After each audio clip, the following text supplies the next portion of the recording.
Hi, my name is Emily Johnson, and today I'll be performing lab assignment 6, which is on mitosis and meiosis. First, I will start off by showing my work area.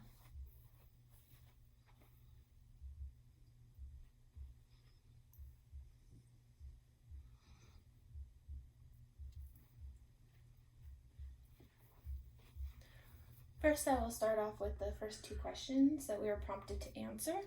The first question is, what is the purpose of mitosis and meiosis? The purpose of mitosis is for cell division and for the cells to create cell daughters, which are also known as clones. The purpose of meiosis is specifically to produce sex cells, also known as gametes. The second question is, where does mitosis and meiosis occur?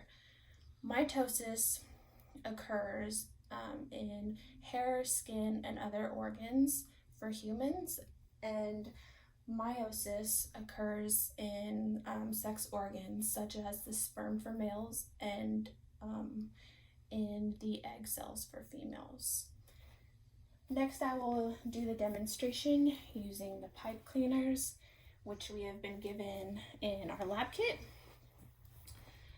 So in mitosis, the first phase is the interphase, and this is where there's G1S, which is for synthesis, and G2. G1 is where the cell begins to grow. And in synthesis, this is where the cells are duplicated and also preparing for the second growth period. The first one I have shown here, this is the cell as it is shown in prophase. And this is where the chromosomes are inside of the nucleus as so, and they condense and the spindle fibers begin to form. I drew the spindle fibers here, and these are coming out of the centrosome, also known as the microtubule organizing center.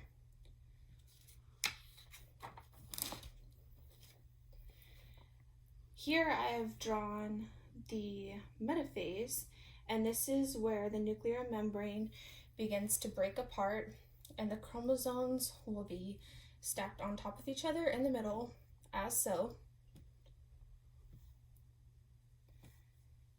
And they will be lined up at the equator of the cell. The third step is the anaphase, and this is where the spindle fibers will grab the chromosomes and then pull them closer to the edge of the cell, as so.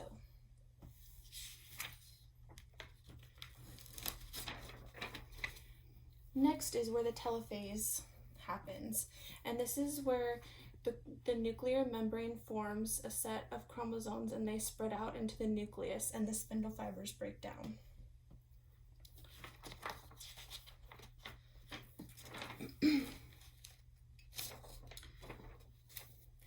Last but not least, this is the cytokinesis phase, and this is where the membrane pinches in the middle and creates two identical daughter cells with the same amount of chromosomes as the parents.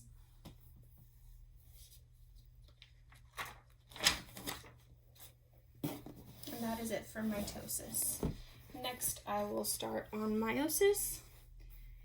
And the first phase is prophase 1, and I have these two pipe cleaners, which I have already conducted the first phase, which is the crossover phase. But in prophase 1, one mother and one father chromosome pair up and create a pair called the homologous pair. When the crossing over happens, this is where each chromosome is lined in the partner pair as they get entangled with each other. These are kind of big for the demonstration I've used with printer paper, but bear with me.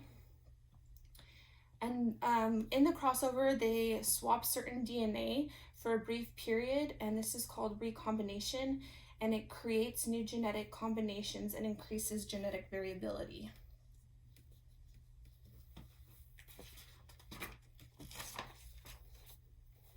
And in the second phase, this is anaphase, metaphase. And this is where chromosomes align themselves. I'm going to switch back to the small ones just for demonstration purposes. This is where the pairs, they will be together. So if we had another pair, they would be on this side. But the two chromosomes stick together for this phase, and they are starting to be pulled to the opposite sides of each cell.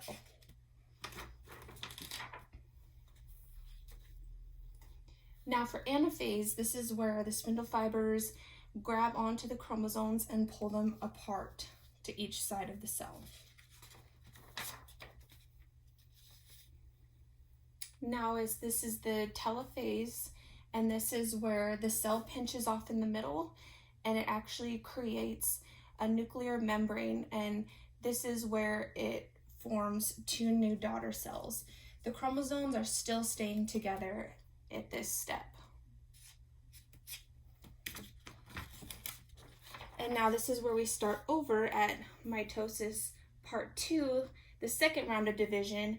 It's the same as part 1 except for there's no DNA replication, and this is prophase 2 right here.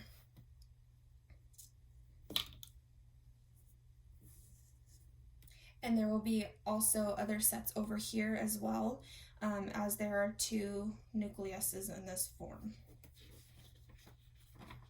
And also for this part right here, there will be no homologous pairs or crossing over, such as in prophase 1. This is metaphase part 2, and in this phase, the chromosomes will actually be stacked on top of each other, kind of like we saw in metaphase in mitosis. And I've drawn the lines on this one as well, so if we had more, we would have 3 stacked on top of each other on each side.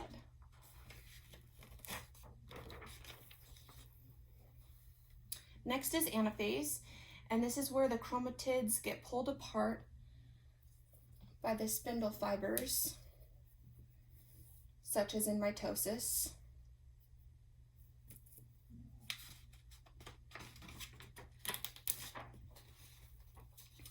And next is telophase, and this is where the cells get pinched apart in the middle.